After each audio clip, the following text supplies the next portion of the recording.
Hello, everyone. Thank you for that wonderful introduction. I am the high school advisor for Allied Voices for Israel, Avi, and I just want to start by saying how proud I am of Miriam and all of the work that she's doing. Let's give another round of applause. There are so many amazing students that get involved, and I had the good opportunity, and perhaps unfortunate that it had to come to this, of working with a bunch of these students at U of T on the Scarborough campus. I was a student there who decided to come to campus because they had awesome programs and really incredible professors, and I decided that that was going to be where I would do my undergrad. And it was great. The professors were very good, the education was good, and I learned a lot. Unfortunately, the campus environment was not excellent. The campus environment made me feel targeted, uncomfortable, scared, and unfortunately there were a lot of incidents, whether it was me directly or the members of my Jewish club. We created my first year, myself and a student 1 year older than me, a Jewish club on campus, because unfortunately at U of T Scarborough there wasn't one. And there wasn't another organization that would support us. The resources didn't stretch across all of the U of T campuses, and there's a lot of students at U of T.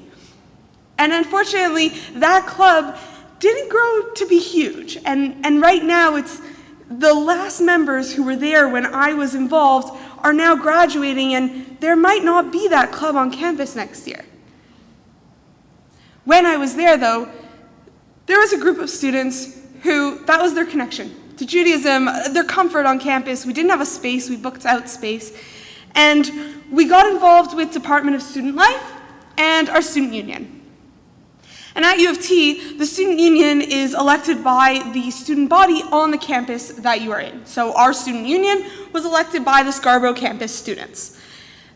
Wonderful. We're an incredible minority, the Jewish students at Scarborough campus. There's only a few of us. I think there were about 5 of us who were involved actively, and maybe 10 on our best events. And a big part of what we had to do was really connect with our allies. Because when you are that small of a group on campus, your voice needs amplification. So some of the questions earlier, I want to thank you for being here. About allyship, yes, it's important. I'm saying this from being inside as a student on campus, and also now working with high school students across Canada that really need those allies.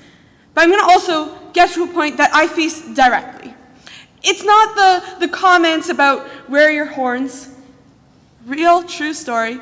The comments about pick up those coins, you dirty Jew, real, not personally, a friend.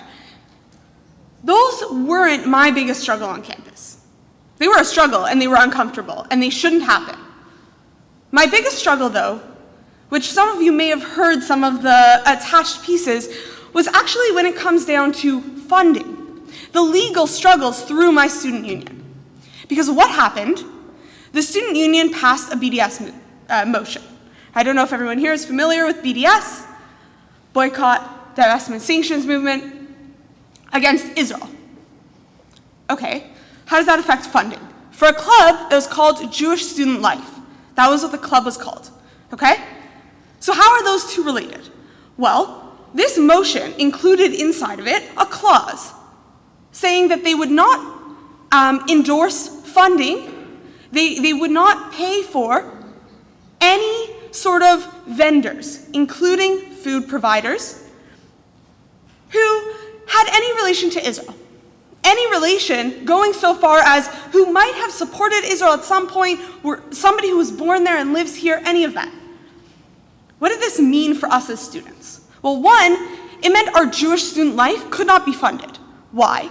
Because in our Constitution, we say that we believe in the Jewish people's right to self-determination in our homeland, Israel.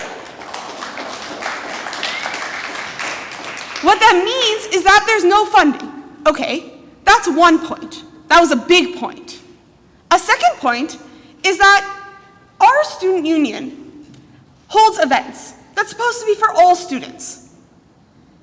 Those events usually are elections for student body president, other things like that, right?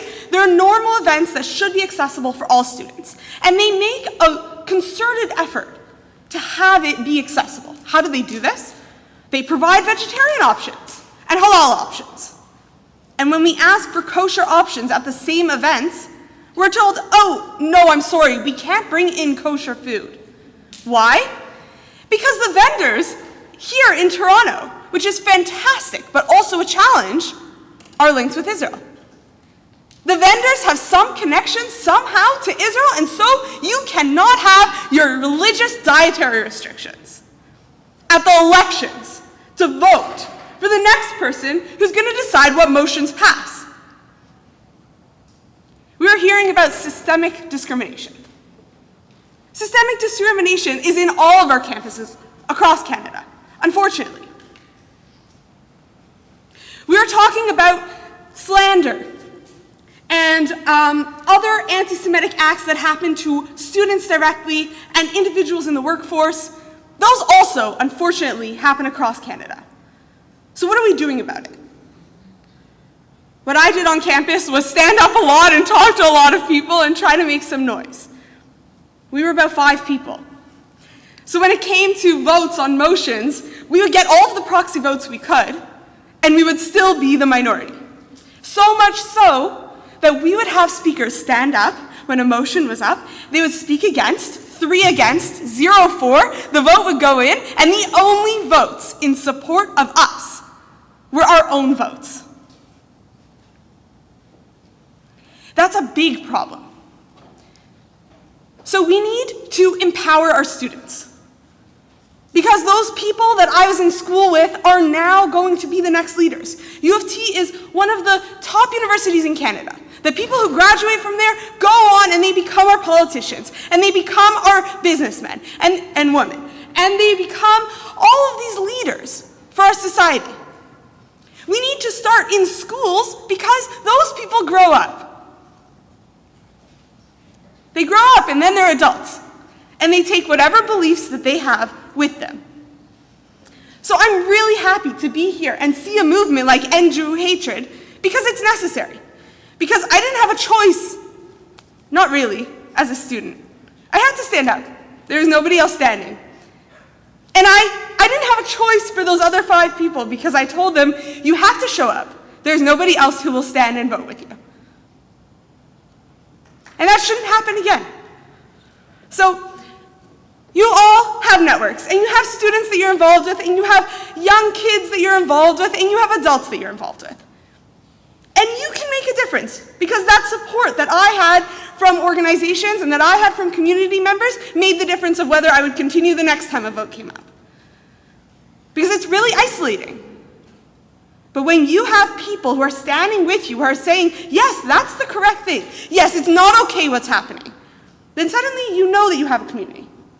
So that's what I ask you to do. Please, support your students, support your children, grandchildren, nieces, nephews, etc., and support each other. Because no matter where you are, if you're the only one standing up, it's really isolating. Thank you.